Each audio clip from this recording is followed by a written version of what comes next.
An additional study shows when somebody knows what your goal is, your odds of achieving that goal now increase to 70%.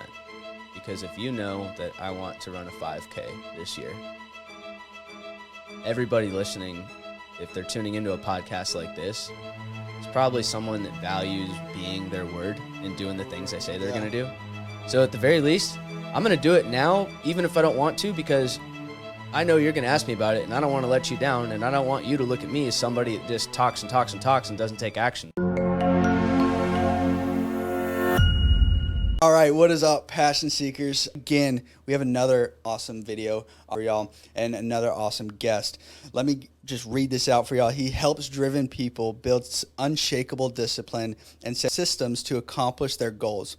He's an ultra-endurance athlete, podcast host, community builder, speaker, and performance coach. Ryan Cass, welcome to the show. Stoked to be here, man. Dude, so we've been talking for like 30-ish minutes offline, and I wish we were like recording it because it was so good. But one of the things that I kind of hit on and open up is, what was a pivotal moment in your life that really made you or inspired you to really lean into people to help them accomplish their goals?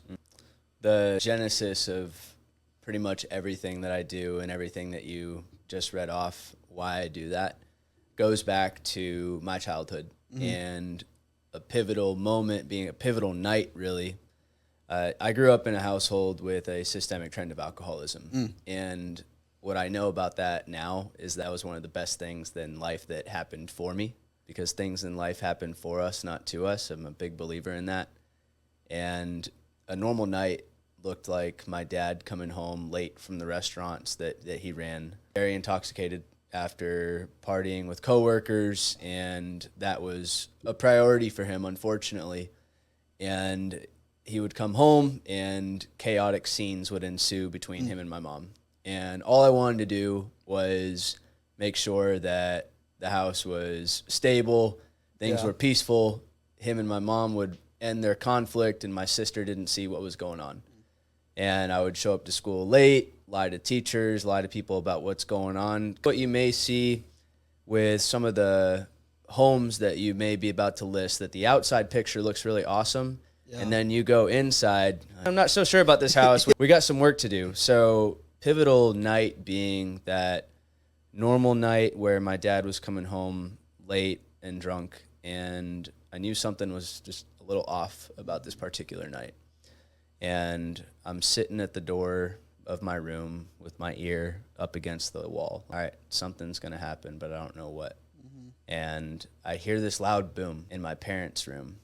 And I go running down the hall into my parents' room and see this huge hole in the wall that my dad's fist had just gone through. And he was upset. And then I look over to my mom, who's yelling and crying in the bathroom. And on the bathroom mirror, she wrote in lipstick, "David, my dad, loves Corey. My mom's name is Rosie." So unbeknownst to me, my dad had just gotten caught. And that night continued to unravel. Things got very loud, got very scary. The police show up at our house, and I answer the door as a little 6-year-old, and I'm shaking like a leaf. And they want to know what happened. I said, well, it looks like my mom's upset about some other woman. And that night right there, Davis, I promised myself that I will never put a family through this whenever my time comes to be the man of the house, have a woman that I'm committed to, and a family that I'm showing positive values to. I'll never do this. And I'm never going to carry on this trend in my family. And that night, as a little 6-year-old Ryan, proved to be the pivotal moment in my life where I made that promise, and then the years that followed it, not forgetting what I said. And then ultimately, as I remained committed to that, discovered goal setting and personal development and the power of what you can do with your life when you simply are clear on what you want, write it down, build a system around it. And what that's done is it's ensured that I haven't carried on this trend in my family. kept that promise, and now I get to help people see and experience their endless potential that we all have, regardless of what the situation is, regardless of if it was similar to mine, worse, or if people grew up in the best circumstances possible, which I wish that for everybody, but it's just not the case. But anyway, that's what led me to doing what I get to do today, and I wouldn't change those early years for anything. That's so interesting, because I want to talk about your mindset, like the way you opened up with it. A lot of people would say in that situation of, oh, this happened to me, and it was an awful moment and all that stuff. Granted, it was an awful moment, but you are literally framing that whole scenario as that was the key moment that changed my entire life to what I am now. Mm-hmm.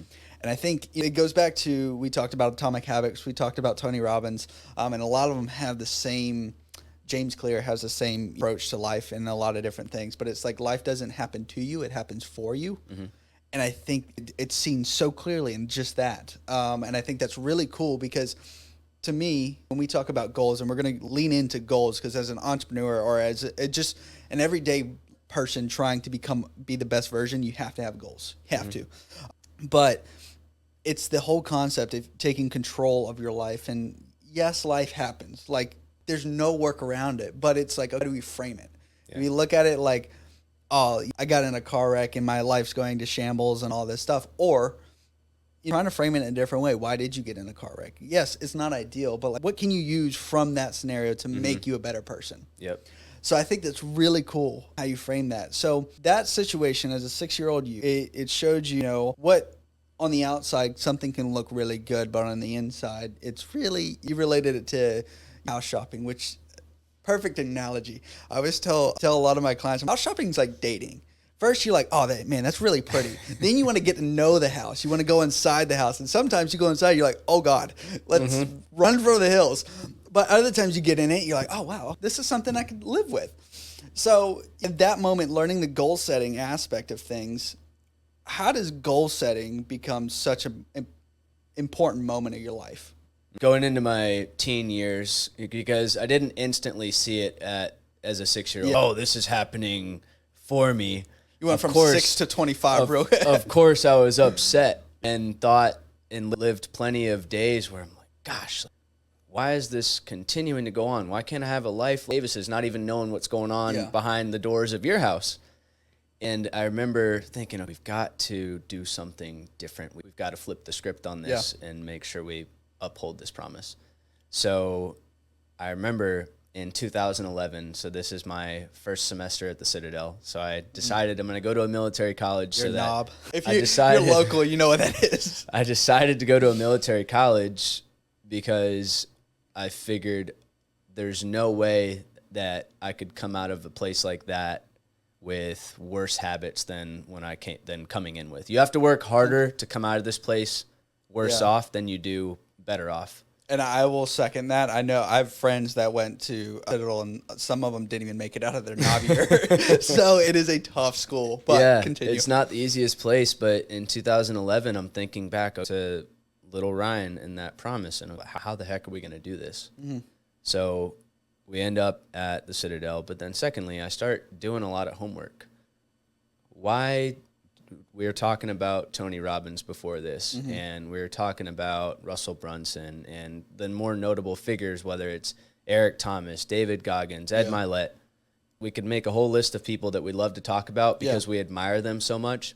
When we study them and what makes them who they are, there's a pretty common thread amongst these people, and one of those things in that thread is that they all write their goals down, and they know what they want for their life. And I'm thinking there as an 18-year-old now, if it's that simple, is it really that simple? Well, let's give it a shot. So best investment, one of the best investments I've ever made, I went to the cadet store. I bought a clear binder, some paper, a pen, and I said, this can be my goals binder. And I wrote down goals for the first time in 2011. Wow. What I noticed almost instantly is that I became more focused. I had a sense of direction, gave me drive. I start seeing that I'm studying for things 2 weeks before the tests come up, and things that I never did before in high school, I was studying maybe 2 minutes before a test. Yeah. Most unorganized, least disciplined person ever, with the exception of wrestling and athletics. I start seeing all of these behaviors shifting. What is going on here? And actually made good grades for once. And I remember calling my parents, letting them know I was going to be on Dean's List my first semester, and which was written down. And they didn't believe me. And they said, "What changed?" And I said, I wrote my goals down and literally had them on my desk, taped to my desk, and I stared at them every single day. And not just stared at them and then close your eyes and manifest and boom, but looked at it every day and found myself almost naturally taking action towards it. It's the difference of what happens when you go to the grocery store with a list and without a list. We already know what happens without a list. You come home with a bunch of stuff you don't need. Your wife probably gets upset at you because you had one job and you couldn't even do that.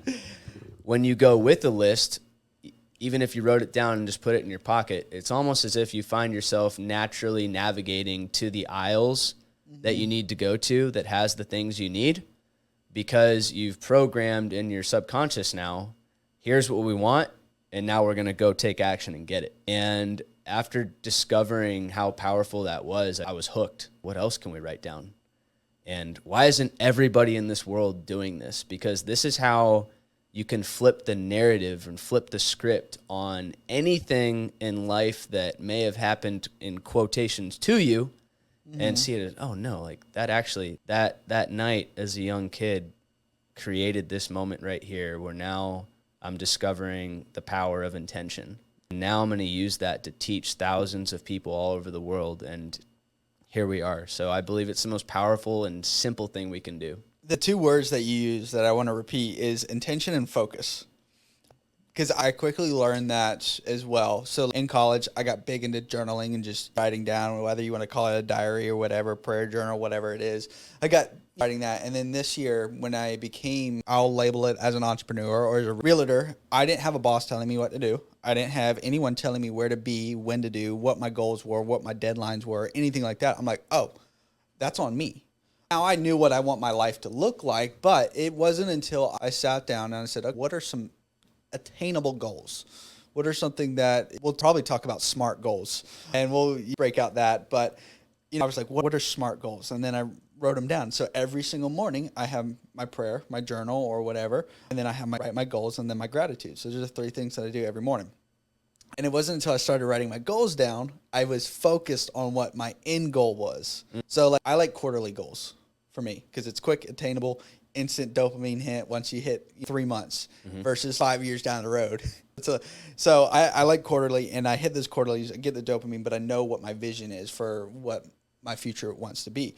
But it was when I started writing down when I would have decisions, whether I think this is when the power of writing it down. It's not in the fact that you write it down and poof, here it is. Right. I think that there's a strategy behind it, because when you're writing it down, you're constantly looking at it. You're constantly feeling that emotion of what that goal will bring you. And then it's like when you don't want to do something, for me in real estate, I want to close 35 houses this year.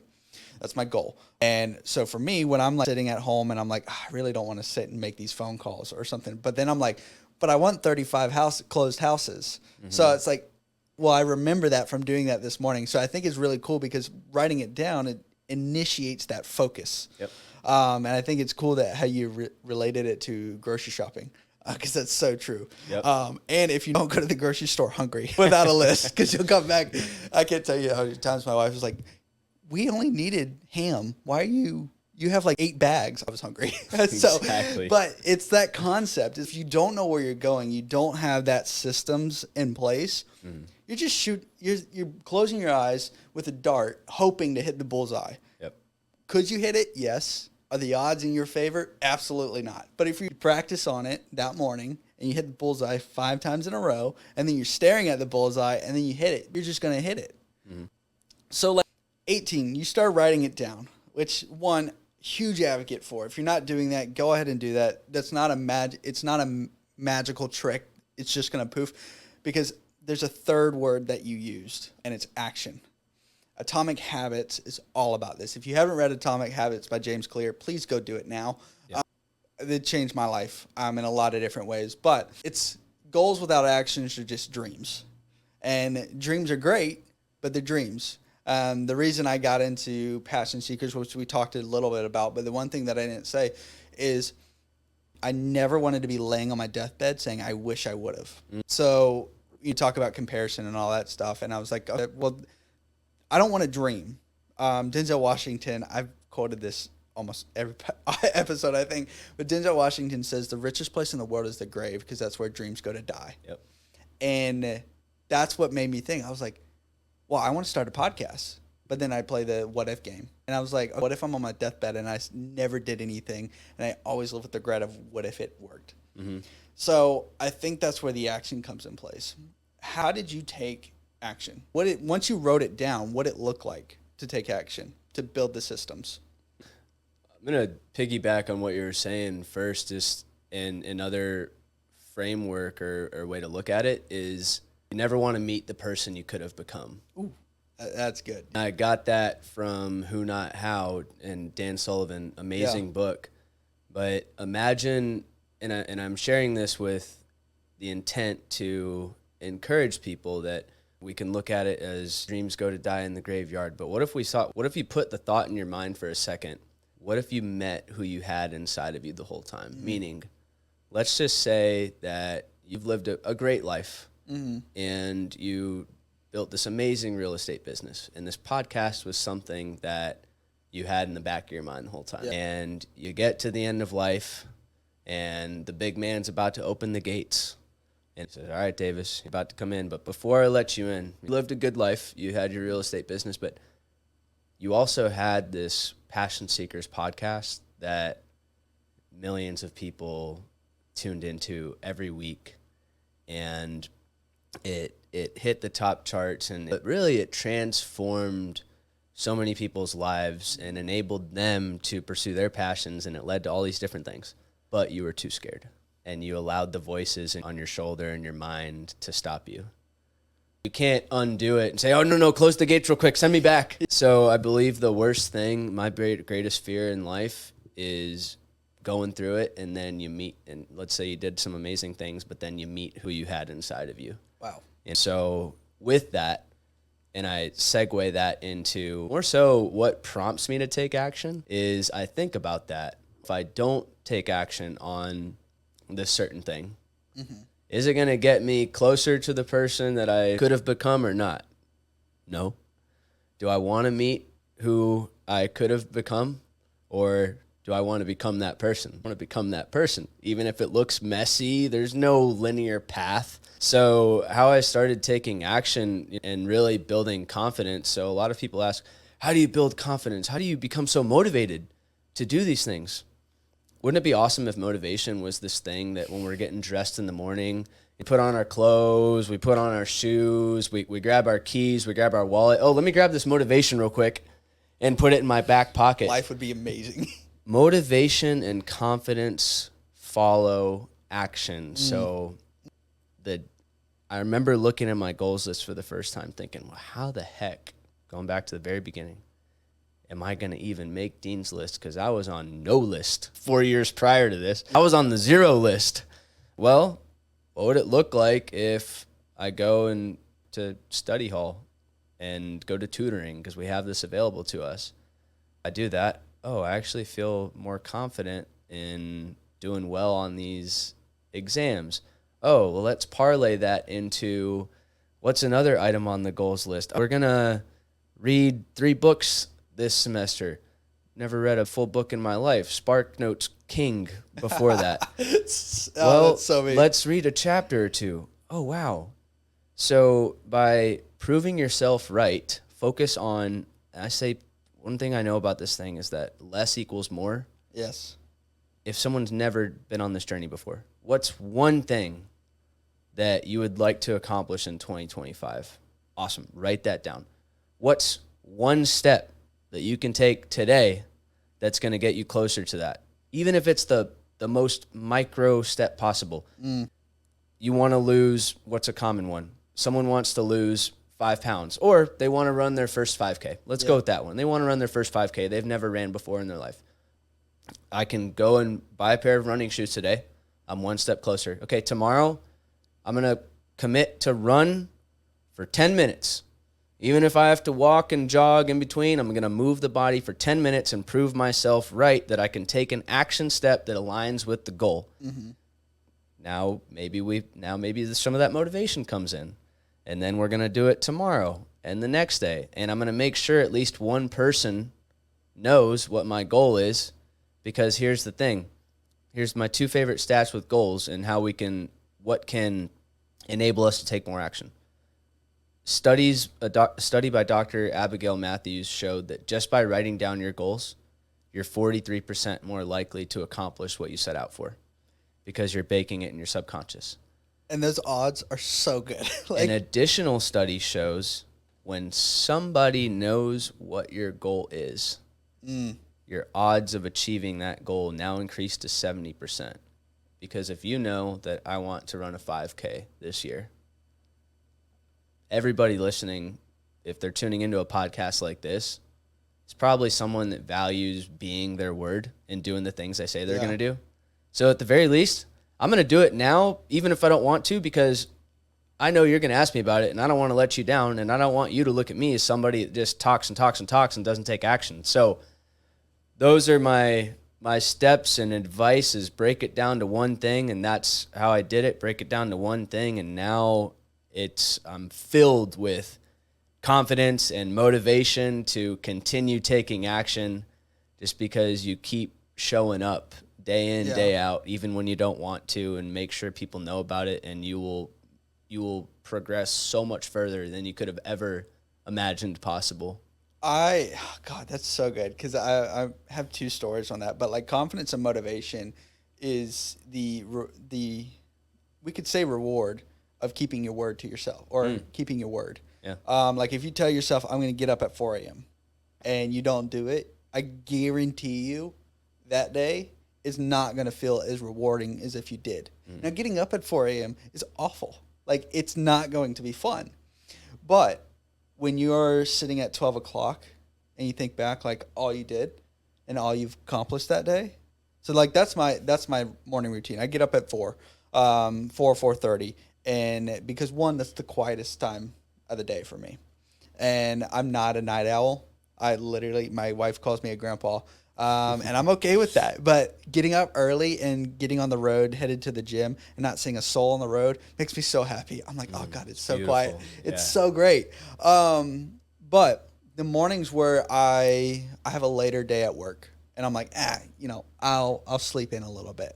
Because I've done it this week, and I worked really late one day. I think it was Tuesday. And I was like, you know what? I reward myself for working late. I'm going to sleep in. I got up at 6 instead of 4. And my day was the least productive ever. And it goes back to a saying that I've always heard. It's, win the morning, win the day. Yeah. Something that I always kind of repeat myself. And I was like, well, I lost the morning. And I didn't have a bad day, but I didn't have a productive day. And it was the difference. And, one, I wasn't fulfilled, I guess, is in the sense, because I know I let myself down in the sense of not accomplishing what I told myself I would. But the mornings that I accomplished what I, said I would, I feel more confident. I feel, my shoulders are held high. I feel good. Yeah. And I think that's, what you were kind of saying, I think that's the biggest thing. Like motivation, if we could just grab motivation off the top shelf, put it in our pocket, go on with the day, everybody would be successful. Best thing ever. Yeah, everybody would be accomplishing. But it's like understanding, you got to suffer before you get the reward. And I think everybody wants the cookie before they get the weight loss or whatever. Yeah. And that's the furthest thing from goals. And I think telling people your goals is the scariest thing ever, but also you're 100% right. If you're watching and you have goals, tell people. You may sound like an absolute fool, but that is okay. Like, I actually changed my wallpaper on my phone. I'm all about words, which is weird because I'm not a reader. I'm more of a feeler kind of guy. But I have a wallpaper that says, if your dreams don't scare you, they're too small. And I was like, okay. And then it's more how it resonates with me is like if your goals are too small or if your goals don't scare you and people don't look at you like you're an idiot, then they're way too small. Mm-hmm. And that's where we were talking about when someone asked my goal, like, how much do you want to make in your lifetime, like in 1 year? And I was like, 250,000. I thought I was over ambitious. He looked at me. He was like, dude, what? Yeah. He was like, said it bigger. He was like, does that scare you? I was like, no, I think I can do that. He's like, dude, what? And that's where I set a goal. And like for me, I was like, I want to make $1 million 1 year. That seemed right. That seemed fair. And I will tell you, saying that right now terrifies me because I'm like, I have no earthly idea how I'm going to do that. Mm-hmm. But that's the joy of goals. Is all the time you don't have to know how to get there. You just got to know how to get one step closer. Mm-hmm. So go into that. I mean, I'm a gym rat, as I always joke around. But when I was starting to work out, I didn't really know how to work out. I played football, so everybody told me how to work out and all that stuff. Got to the gym and I was like, I want to do pull-ups. I've never done pull-ups. I tried to do a pull-up. I couldn't even do 2. And I was like, okay, my goal is I want to do like 40. That's my goal. I want to do 40 by the end of the year. I want to be able to rep them out. So literally every day I'd go in there, just do 1. I'd probably look like a dude that gave up really quick because I'd go in there, do 1 pull-up, and then walked away. But I did, when that got easier, I did 2.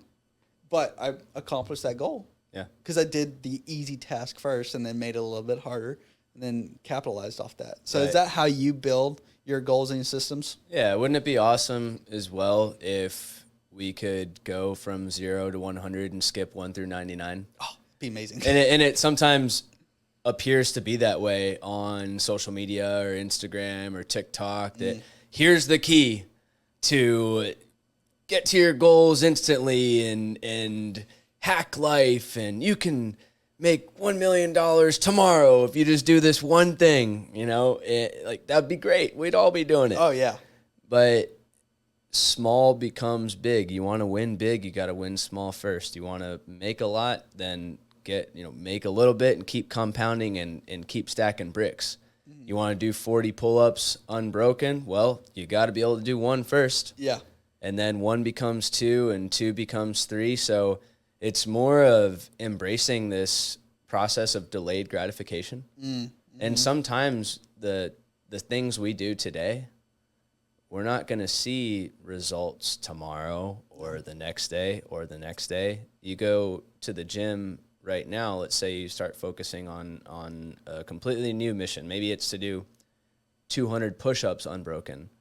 You go and do 50 push-ups today, you're not going to see anything different physically tomorrow. But that eventually, you do 50 tomorrow, that eventually will compound. And then 55 becomes a little easier. 60 becomes easy. 70 becomes easy. And distance running, where I've ran up to 150 miles, I didn't just go from, marathon to jump in. You don't go on a 95-mile training run. Yeah. And I'm going to go out for my 95-miler. I'm going to go out for my 95-miler today, guys, and do that every week. You get really good at running 20 miles and breaking it down to the little action steps and tasks and getting really good at that day in and day out. It's almost falling in love with the boring stuff. Oh, and God, boring so good. And boring is sexy. Consistency always wins. Always. I love that and so much. And like one thing that just kind of jogged my memory or just kind of spurred in my head is, if you want to have a big life and all this stuff, don't expect an easy life or an easy journey. If you want big things, don't expect something easy. It doesn't just happen. Now there's 1.0005% chance that you may get the life that you want just by chance. But, I think the biggest thing is people see the podcasts, people see the Joe Rogans, they see the Ed Miletts, they see the Tony Robbins, and they see how successful they are. They see the supercars. But what they don't see is the 20 years they've been doing it before and had no return on investment. Exactly. And I think that was where it all clicked for me. It's like you have to enjoy doing it. That's where your passion comes from. Like Tony Robbins doesn't do it because he made a ton of money. He did it because he just loves it. He fell in love with it before he actually made money. Real estate. My first year, I went 6 months without a single paycheck. And before that, I was at a, roofing company making great money. 6 months going home to my wife with absolutely no money. That is like terrifying. But one, because of her grace and her love and support, I was able to do what I love and fell in love with it. Now, she carried the weight during that time, which I'm super thankful for. But, you're 100% right. If you can't fall in love with the boring things, then don't do it. Yeah. Don't do it. I haven't run as far as you. I think I did a half marathon, and that's my peak. that's capped out for me because I hate running. But I did it the same reason. I was like, okay, I'm going to do something I hate. Why not? Why not? Yeah. And the training, when I trained, and I think this is what people, when you're going through the journey, when I trained for my half marathon, I actually never ran the full half marathon. I never ran 13.2? 13.1, yeah. Or 13.1. I never ran 13.1 miles while I was training. Yeah. The only time I ran it was on race day. Yep. And I don't think people understand that. It's like, okay, well, I gotta accomplish it right away. And it's like, no, you gotta literally. I just got really good at running a 5K. Then when I got really good doing a 5K, I got really good doing a 10K, and then so forth. And then right before race day, I think I ran 9 miles, and then that's all I did. Yep. And then ran my 13. Yep. And it was a breeze. And it was like, it was just enough to get my body acclimated to what it feels like running a long time. But the mental game is where I want to go with next. Because when I ran 13.1, it was, when I did my first, when I had this idea, it really was an idea. My mom called me and said, hey, I signed us up. And I was like, what? I was like, when is it? She was like, 3 months from now. I was like, what? And she was like, yeah, get ready. I never ran a 5K in my life. So I was like, all right, whatever. Here we go. Doing the 5K and training for that, the mental side of things, I think it was a mile in, my body was saying, stop. What are you doing? How do you get so much discipline over the mind? You've done, 150? Yep. Was your max so far? And you're fixing to do a Spartan death race? Yeah. So if that doesn't tell you enough right there, where's the discipline? How do you get the discipline? Going back to the formula that we just talked about. Keep showing up, taking the little action every day in, day out. Every time that, and I define discipline as simply living life by design. And I wouldn't imagine, and with the caveat, always living life by design, the always being the key thing, because that means living life by design even when you don't want to, when you don't want to wake up early, when training is the last thing that you want to do, you still go and do it. The difference between good and great, good and great are often doing the exact same thing. The difference is great is going to do it on the days that they don't want to. Yeah. Good will make the excuse and justify. Oh, absolutely. There's not a whole lot of difference between the two. It's just that one little tiny action and one little extra step. That's all it is.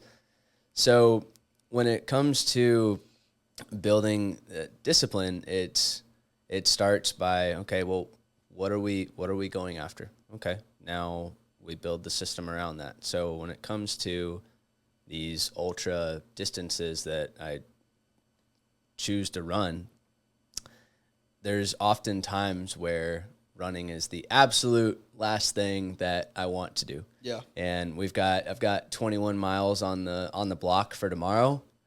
I'm excited about it right now, but I could wake up in the morning like, this sucks. Yeah. 21 miles. Yeah. I do not want to do this. But here's the thing is that a lot of people know what I'm going after. I've put it out there in the world. It scares the living daylights out of me, but I'm not going to put something out in the world and not take action on it. So that's one thing that can help anybody take action and form the discipline day in, day out. And you mentioned it also, okay, find something that scares you and then put it out there in the world that this is what I'm going to do. And let's go down this rabbit hole for a little bit. Okay, now what do we do? Let's say we take the action, and now our mind is telling us to stop. And now we're in this mental battle, whether it's at mile 1 or on your second set of pull-ups at the gym, or it's at mile 50, it's at mile 60. Like, even the most resilient people in the world, the voice to stop and the voice of temptation will always find you. So now what do we do? How do we get past that? Well, if we push past this voice and don't listen to it, what's on the other side of it? Oh, what's on the other side of this? Okay, well, what's on the other side of this is that we will qualify for the Boston Marathon. What's on the other side of this is that we have a story to tell people that we can inspire them with. Yeah. Now, by choosing not to listen to the voice and pushing it aside and recognizing that it's just a voice, we can be the inspiration to somebody else to go and take their first action step and start their discipline journey. So I often think about just the ripple effect and the compound effect of not listening or not giving in to whatever it is that wants to stop me, and encourage people, push one step or half a mile, whatever the case may be, past that voice. Prove yourself right that you can do it, because even when we're tired, we have so much more in us than we ever believed possible. And you're only going to find that out by when you're confronted with that voice and that thought, to push yourself past it. Even if it's by 1 extra minute, Yeah. you compound that. The Ed Milet, One More. Yeah. Have you read that book? Yes. And actually, I just saw Ed Milet speak in person. No way. 2 days ago. Oh, where at? So in Charlotte at the Aspire Tour, saw Ed Milet, so cool. David Goggins, Yeah. Cody Sanchez, Oh, so cool. Tim Story, but really with Ed and David being there, That's all you need. coolest thing ever. Yeah. And Ed talked about the power of one more and the story with his dad. Mm-hmm. Ed's father, and a lot of why Ed does what he does is because he also grew up in an alcoholic household. Yeah, I remember that. And his goal every night was to stop his dad from going into the liquor cabinet, because then he would become even more belligerent and violent. Yeah. And he was protecting his mom and sister. Interesting. And yeah. he talked about his dad making the decision. He told Ed that he's going to stop drinking. And then Ed says, "Oh, are you going to stop drinking forever?" And he said, "I can't promise you forever, but I'm going to stop drinking I'm going to stop drinking for 1 day." Mm-hmm. And then he said, "I'm going to stop drinking for 1 more day, for 1 more day, for 1 more day." And then there you go. That's how Ed's dad built discipline to stop drinking. Yeah. And be an inspiration to other people in their AA journeys. So I wish I had this complex framework, but it really, if you break it down to the most simple step, 1 goal, 1 step, 1 action, 1 day. Yeah. And then you repeat that and repeat that. Which is so good, because, I mean, I say this, it's really that simple. Mm-hmm. And, whether you agree with it or not, it's that simple. And when you break it down to that, it makes life easier. It makes that goal easier. Because, yes, the end goal is whatever that goal you've set. But reality is, if you focus on your goal as being, let's just be a better person. Okay, how do we do that? Maybe that's your goal. Maybe it's, whatever it may be. Breaking it down to the simplest form, I think, is the easiest concept, and I think it's overlooked so many times, because people see that big, goal stapled on the wall or attached to the wall, and they panic. They're overwhelmed, because how do you get there? Mm-hmm. And, I've done it in real estate. Like, I did it when I was set my goal for 30, 35 houses this year. I panicked because I was like, how in the world am I going to get 35 houses? I'm like, and then I broke it down quarterly. And then I broke down that weekly. I'm like, okay. And then I broke it down to appointments. I need this amount of appointments at this conversion rate. Mm-hmm. That's easy. Like, I'm like, okay, I need 10 appointments at a 5% conversion rate. Super easy. So now I have my objective. My daily goal is to get 10 appointments-ish a week. Yeah. That's easy. Yeah. And I can tell you right now, like, I'm blowing past my quarterly goal of this month because, one, it's like I have an objective. I don't have the motivation because there's some days where, like, this week has been really slow. So it's like you're having to persevere through it. You're having to, like, oh, God, there's nothing happening. Am I going to accomplish it? The doubt game, the mind games. I was like, okay, no, one more. Now, we talked about the mind games a little bit, and the one thing that I, want to ask you is, you've done 150 miles. You've pushed yourself to extreme measures. What's your take on when you get to that moment, where it's like, okay, I can easily give up? Like, everybody knows this feeling. Like, if you're watching, this feeling where it's like, oh, I can give up. Like, I'm done. I've done 100 miles. Or I can persevere and push through. Or whether it's, I experienced it on my, journey of real estate. I was 6 months in. Mm-hmm. On month 5, 15 days in, I was like, this real estate thing is stupid. Like, this is the stupidest thing I've ever done. Yeah. I've worked almost 6 months, absolutely made no money. But I was like, I can't give up.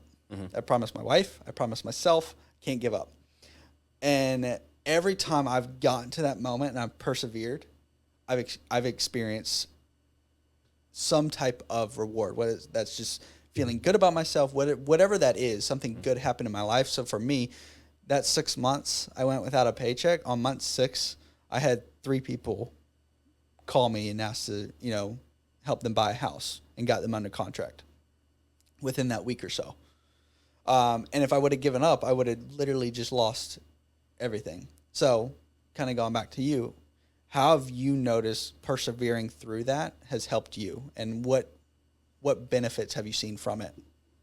Man, you made me think of one thing we heard at the Aspire Tour this week is, I believe Cody Sanchez was telling the story that there was, and I forget the name of the gentleman, but it was back in the gold mining days. Yeah. There was, and it's a story in Think and Grow Rich, that there's a man that's a well-known man that he wants to now go make his fortune in gold. And so he buys all the materials and he starts hacking away. He's gonna strike gold. Mm-hmm. And he's out there for days, nothing. He's out there for weeks, gets nothing, and says, the heck with all of this, I don't need it, and throws away his entire investment because there's clearly no gold at this gold mine. And another gentleman, a rather poor gentleman, saw all of this equipment that he couldn't afford, but this man just gave it up because he didn't believe that there was any gold here. And the man takes the equipment and starts hacking away. He's like, no, I'm going to go find the gold because there's clearly something there. He digs for 3 feet and unlocks this entire gold mine, changes his entire life. And that other man was 3 feet away from a fortune. 3 feet away. So think about how many people are 3 feet away from the life that they dream of and that they desire. And they've stopped because either they don't believe in themselves or they haven't seen the paycheck yet. And they gave up. Since that moment, what has business looked like for you since then? How many homes have you sold? My first full year, I did 17. This year, I'm on track to blow through the goal. So 17, and so let's just say we're pushing close to 100. Mm-hmm. Imagine if you stopped, Davis, right there at at that 6 months where, 0, 0, 0, 0, but you're still putting in action every day. You're still chipping away. You just hadn't hit it yet. You just threw away 100 homes. Yeah. You were right there. Oh God. So now I will say what have the benefits been? When I was running 150 miles most recently on the Ravenel Bridge, back and forth, 30 laps to raise money for families that have someone currently battling cancer. At mile 80, I'm about 12 hours in to this day, and it's been an absolute brutal day. That I'm more about 15 hours, something like that. Brutal day, 90 degrees, not a great day. I'm not holding down anything very well. Nutrition wasn't sticking very well. I looked down at my watch, and I thought that I only had 20 more miles to go because the year prior, I did 100 miles on the bridge. So I figured, 20 more? That's only 4 more laps. That's not too bad. And then I remembered, oh, crap. We're doing 150 miles. And a lot of people know, hundreds of people know, that you're running 150 miles. That's the commitment that you've made, and that's what we're going to go do. So now I'm thinking, how the heck am I going to run 70 more miles? And I got a little in my feels at that moment because now I'm a little depressed. I know that feeling. It's brutal. And I'm shaking my head, and Davis, I'm literally looking for ways that I can justify not completing this distance. Those voices are kind of they're starting to creep in a little more and get a little louder. Those voices are real. And they might be winning. And I'm looking at, okay, how can I justify not doing this? Mm-hmm. Well, if one of these bikers zipping down the bridge hits me, then, okay, I got hit by a bike. I'm sorry, guys. I mean, obviously I don't want the biker to get hurt. I'm looking for anything that can happen to me that will let me get out of this thing. Okay, maybe a biker, maybe I trip, maybe a freaking tire comes flying off of a car and just freaking nails me and the driver's okay, but it just does enough to where I can justify getting off this bridge and saying, hey guys, look, I gave it my best. But it just didn't happen, because then it's not me quitting. Yeah. It's something else happening. Outside circumstances. Exactly. And your mind will play so many tricks on you, just like it will not even in the endurance world, but same thing when I was getting ready to launch a podcast. Okay, well, maybe no one's going to listen. And you start having all of these thoughts of what can go wrong or how can we find a way to not take action because we're scared.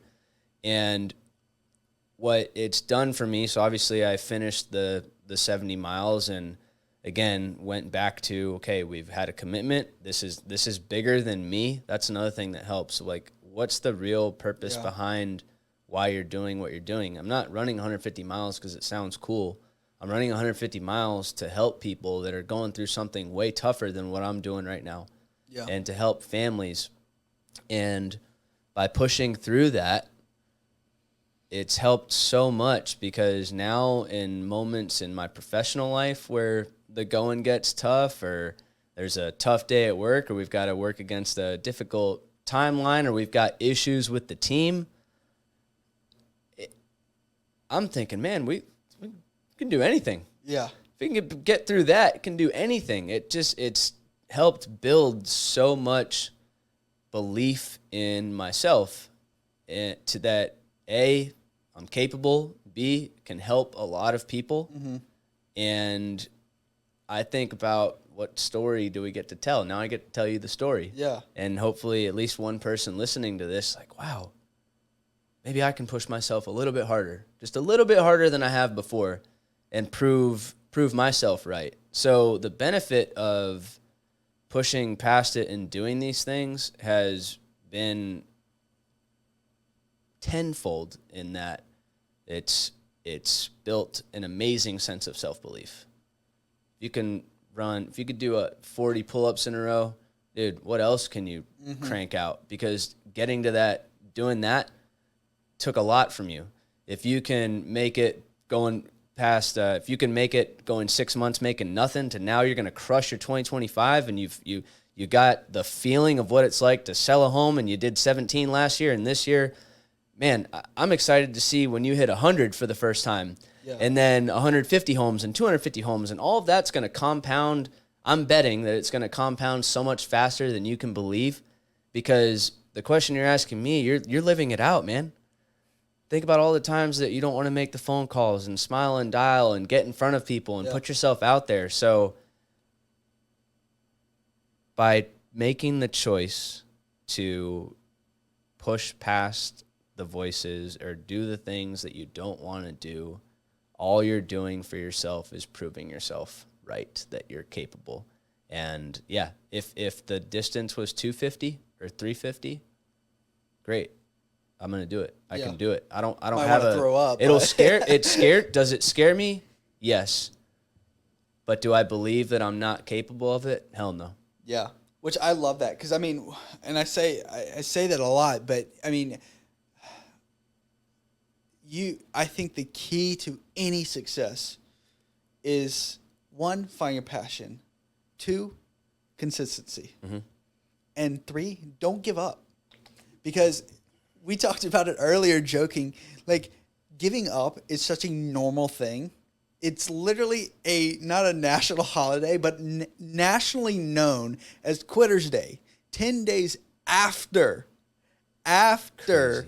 you make your New Year's resolution, Quitter's Day is 10 days after. So if you want to succeed at anything in life, just continue. So for me, what kept me through that 6 months is the NAR, National Association of Realtors, has a statistic that 95% of realtors will quit in their first year. I understand why, because 6 months working for free sucks. Yeah. Like there's nothing fun about that. I loved what I'm doing, but I also like money. Like I like to be able to pay my house bill, and not stress about it. But what told me in my head, I was like, I'm not going to be a statistic. I don't want to be 95%. I want to be 5%.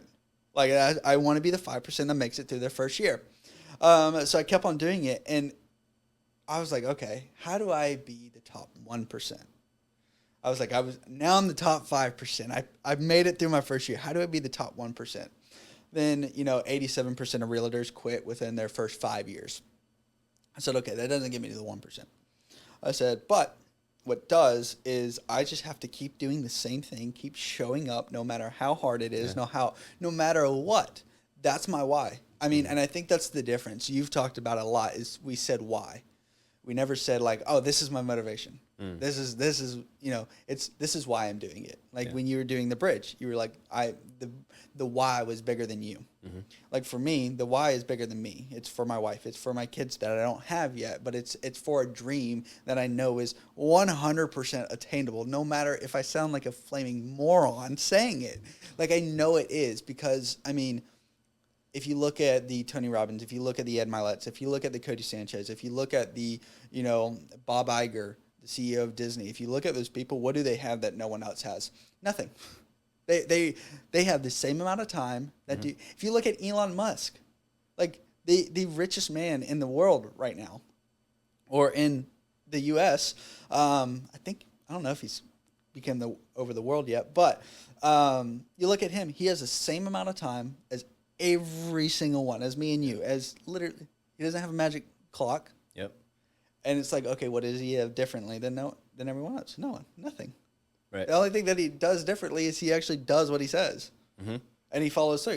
You think SpaceX was easy to create? Actually, no. I mean, you're at Boeing, so you know a little bit more than I would to some type of aviation, but like, I mean, it has no and that's where I think why I love talking to you about this and goals, because I think goals are the biggest thing, but I think not quitting. Like, can this podcast be something astronomically huge? Yeah, if I don't quit. Right. Like, it's really that simple. Right. It may never be anything. It may just be this. Right. But I'll never know. Yeah. No, it goes back to that good versus great. And you're absolutely right that we have the same amount of time. We have the same amount of opportunity in that, we can go after as much or as little as we want. No one's stopping us from that. I just finished reading a book on Elon Musk, actually. Really? And it's his bio by Walter Isaacson, which I wanted to read that. Is it phenomenal. It's phenomenal. I listened to it, and now I'm listening to Steve Jobs' by Walter Isaacson as well. Oh. And it's really neat because I find it so fascinating what makes these people so successful. Yeah. Is it some magic formula? Is it, obviously, when we look at the Elons and Steve Jobs of the world, there is some brilliance that they do have. Yeah. But I believe that we have our own unique brilliance that resides within each of us. Mm-hmm. Some of it, in Elon's case, is more intellectual. Some of it, for some people, is going to be more in, look at David Goggins. He's not the smartest guy in the world, but his brilliance is in his endurance and resilience. Yeah. Steve Jobs' brilliance was in his imagination and creativity. And what I found fascinating about Elon and looking at SpaceX, just digging into that, what's allowed them to be so successful, one, they had a very clear vision and purpose. Two, that they didn't allow the status quo or what didn't work for others to stop them. But really, boiling it down to the simple steps, they broke everything down to first principles. What makes this little tiny component work? We want this rocket to fly. Okay, let's break it down to every little step. Yeah. And then let's see how we can make it better. And when we break what we want in life down to just the little tiny action steps, and then you build that back up, we can create the biggest podcast in the world. We can create the thriving real estate business. The only thing that is unattainable in life is whatever we deem to be unattainable. Eliud Kipchoge was the first man in the world to break the sub 2 hour marathon record. He ran a marathon in 1 hour, 59 minutes, and 40 seconds. Scientists have been saying for years that this is physically impossible for a human to achieve, because that's pretty much running a dead sprint for 2 hours straight. It's impossible.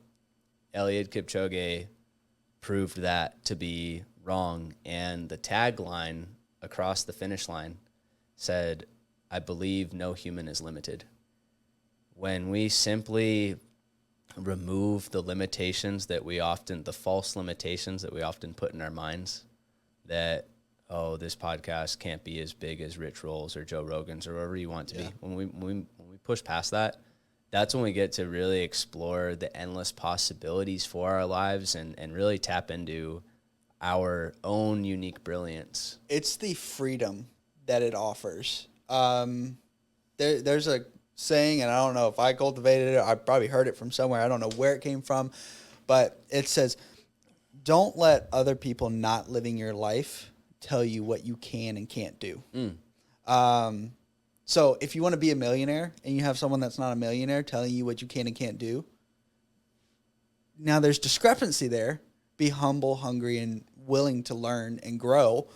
But I've experienced it in real estate before. People are telling me I can't do things when I'm like, okay, well, that's fine. I'm going to do it anyway. And if it's wrong and you happen to be right, you're more than welcome to tell me I told you so. I will gladly, I tell my wife that all the time. You could tell me that the wall is black every single day of your life.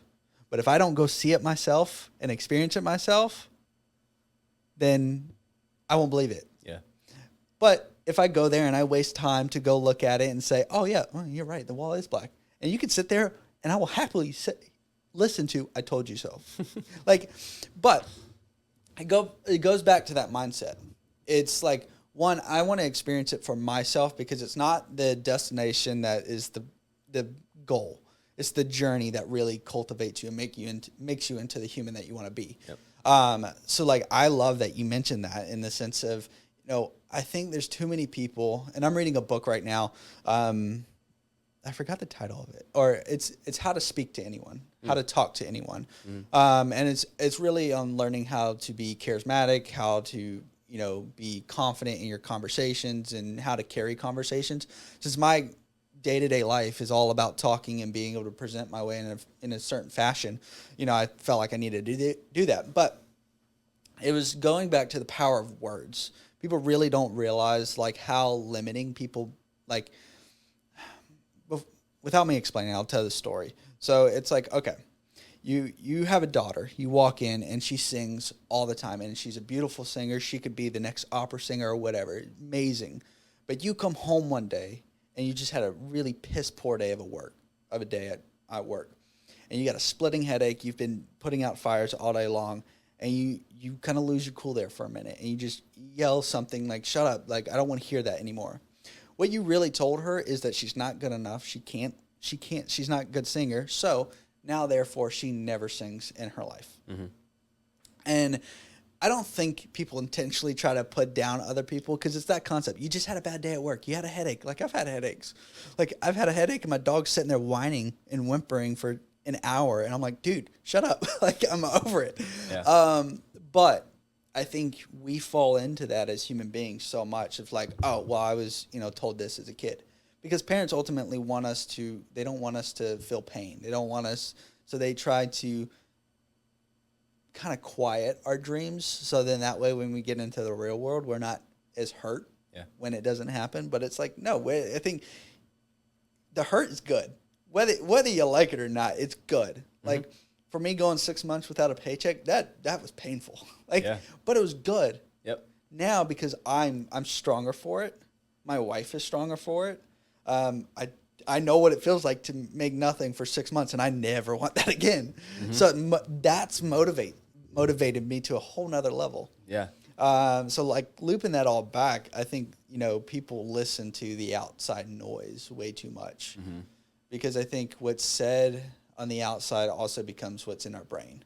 Yeah. And I think the lack of control of our mental state, and I struggle with it. I mean, a lot.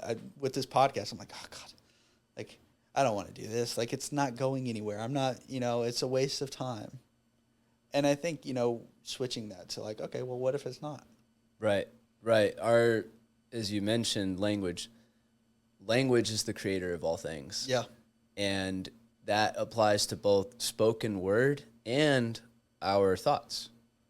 And what are we telling ourselves inside that nobody else is hearing? Mm-hmm. And mastering powerful language is key in creating the life and the future that you ultimately desire. Mm. Now, one thing that I often hear people say when I bring up running is, I could never run a marathon. I'd say, yeah, you're right. And I pause for a minute, and then I say, it's not because you can't. And I'm not saying that to be mean. But I share with them that if you allow yourself to even say something as what could seem as elementary as that, oh, I could never do that. What else are you not allowing yourself to believe? Mm-hmm. Because that's a rather basic one. I love this quote from Henry Ford. If you think you can or you can't, you are right. Yeah. And I believe it's super important that the things that we're going after, that we're very mindful of the language that we're creating around it. Mm-hmm. Do you have a small podcast, or are you growing a podcast? Mm-hmm. Are we getting better at interviewing, or maybe I'm the worst interviewer in the world? I remember when I first launched my podcast thinking, you have the highs of you finally did it. Oh, 1 million people are going to tune in. And then you see the downloads are like this minuscule, like crumbs. I remember the first one. Yeah. And then you might tell yourself this story. Maybe I'm just not a good interviewer. Yeah. Davis is so much better. I'll never be like Joe Rogan. Every time that we tell ourselves a never, or that we can't do something, what we're really doing is discounting ourselves from experiencing everything that our future may hold. And even with, it starts even in the mornings. Oh, I have to wake up early in the morning. No, we get to. Yeah. You get to. Another thing that I want to rewire out of people's minds and brains, try to put your finger on your nose real quick. You didn't try, you did it, right? Yeah. You took action on it, right? You didn't give yourself an opportunity to not do the thing. You went ahead and you took action. Every time we even say something as trivial as, I'm going to try to put out a podcast episode next week. What you're saying is it's optional. Yeah. I think that's go ahead. Yeah, what you're saying is it's optional. So going back to, it's important that people are very mindful of even the little things that they say, if they think is trivial, like what's so bad about saying I'm going to try to lose weight? Well, because you're saying it's optional. So is it really that important? And it's of the utmost importance that with our thoughts that we may have in our minds, that we question what makes that thought true or not. What makes it true that you can't do something? Actually, you know what? Yeah, I can. You know, yeah. So I love that you brought that up, and I believe that's a critical element is really language mastery and powerful language, because all it's going to do is help us move further ahead and not hold ourselves back. Because the whole try thing, I did that that's why it took me so long to post my first podcast. Because I said, I'm going to try, I'm busy at work, I'm going to try to do it. Yeah. It's a cop-out. Yep. I mean, that's what it is. Like, whether you like it or not, it's a cop-out. Like, a lot of people that say, I'm going to try to do this. I'm like, you're not going to do it. Yeah. Like, it's that obvious, because I did the same thing. But when I said, I'm going to post it on Tuesday at 9 a.m., and I told everybody that. I told everybody in my office that, so they were expecting it. Yeah. So I was like, crap. I like, if you're sitting here and you have a big dream, put a date on it. Put a time and a date on it and say, this is when I'm going to do it. And the one thing that I had someone told me, Scott Whitaker, he was actually a guest on the podcast.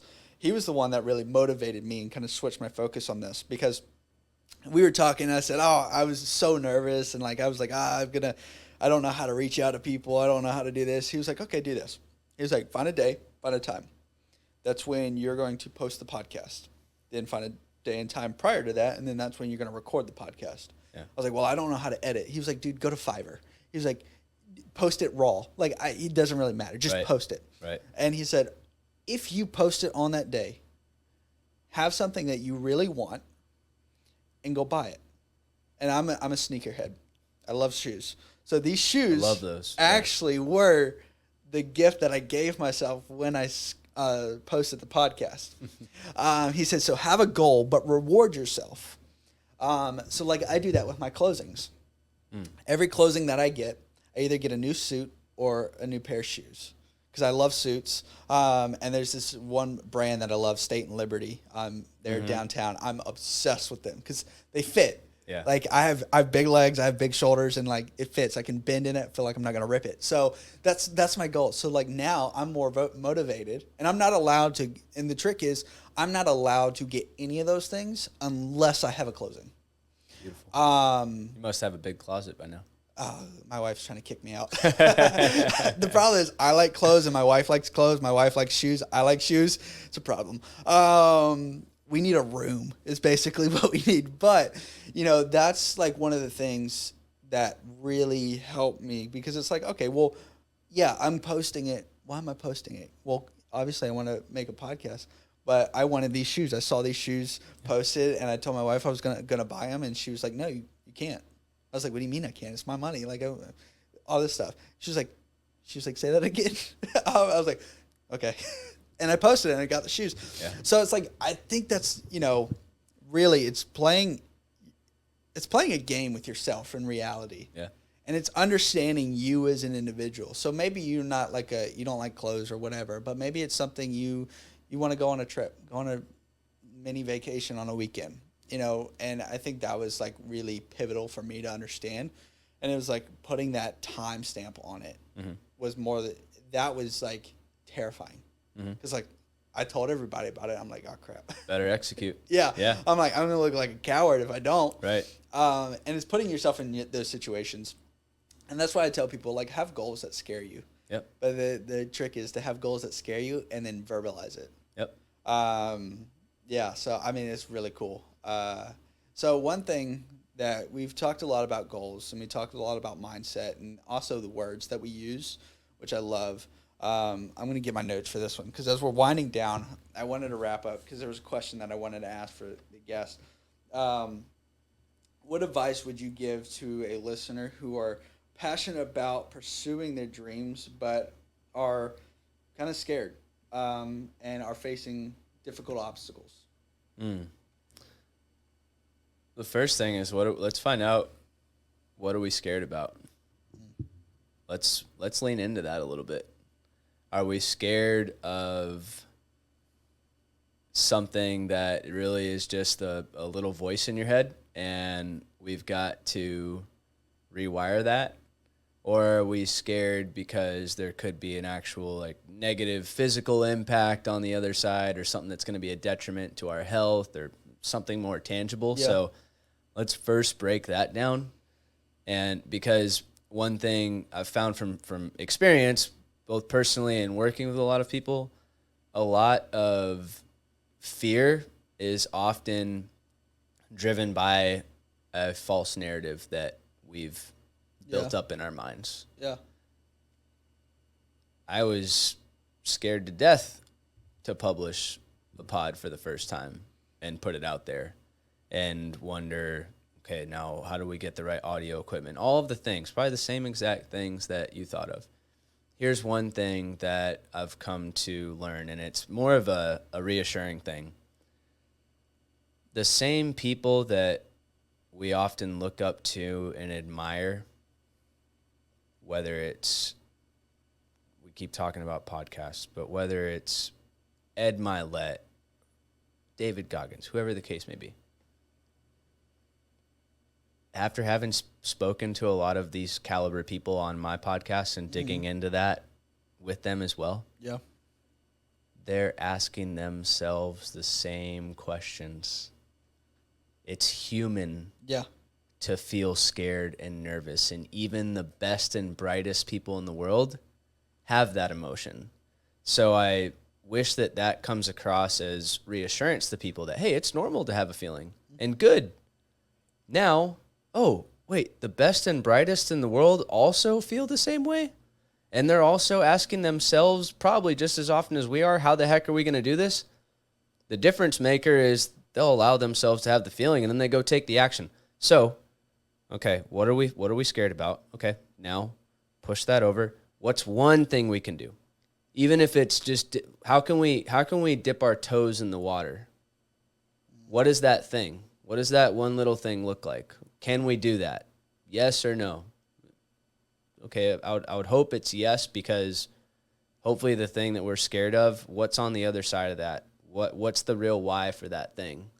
If it's just something that sounds cool and doesn't have any real meaning behind it, then yeah, I would tell people don't dip your toes in the water, and you might want to find something else to go after. Yeah. Because there's no real meaning assigned to it. But if you then can connect back to, okay, well, why is it important that I do this thing? Okay, well, because it's going to help a family out.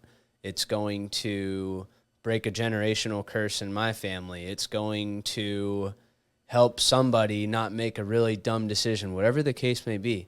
Okay, well, if it's got that much meaning behind it, then it's probably worth finding the one thing that you can go do and do it. And then when you realize that your foot's in the water, you're like, oh, this isn't so bad. Okay, I'm gonna get my knees wet. Okay, this isn't so bad. I'm not dead. I didn't die. It's like getting into a cold plunge for the first time. Oh God. Yeah. Okay, I'm up to my chest. Okay, you know what? Oh, this isn't that bad. All right. So that's my best advice is, what are we scared about?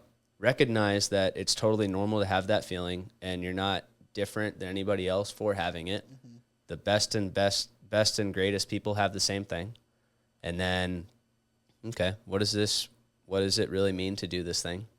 And what's one little thing? And we build off of that. I wish I had this really intricate answer, but that's what I find time and time again is how can we lean into it just a little bit, and then let's keep going from there. Break it down to the basics. Yeah. Which I think has probably been the whole theme of this is breaking it down to the basics. Yeah. And I think, I mean, it's a good reminder for me because when I'm sitting here is, you know, as an entrepreneur, I get the shiny object syndrome where I'm just chasing, oh, I'm going to try this idea. Oh, I want to try this product. Oh, this is going to make my business better.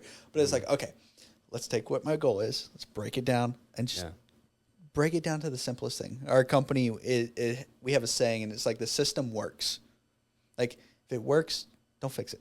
Yeah. So the basic of basic things. Yeah. I think the challenge is finding what that basic thing is. And one more piece of encouragement. Do you know, everybody probably has this or has had this at some point in time. You know 409, the household cleaner? Yeah. Do you know why it's named 409? Because it took 408 unsuccessful attempts at crafting the formula to get it approved and get it right.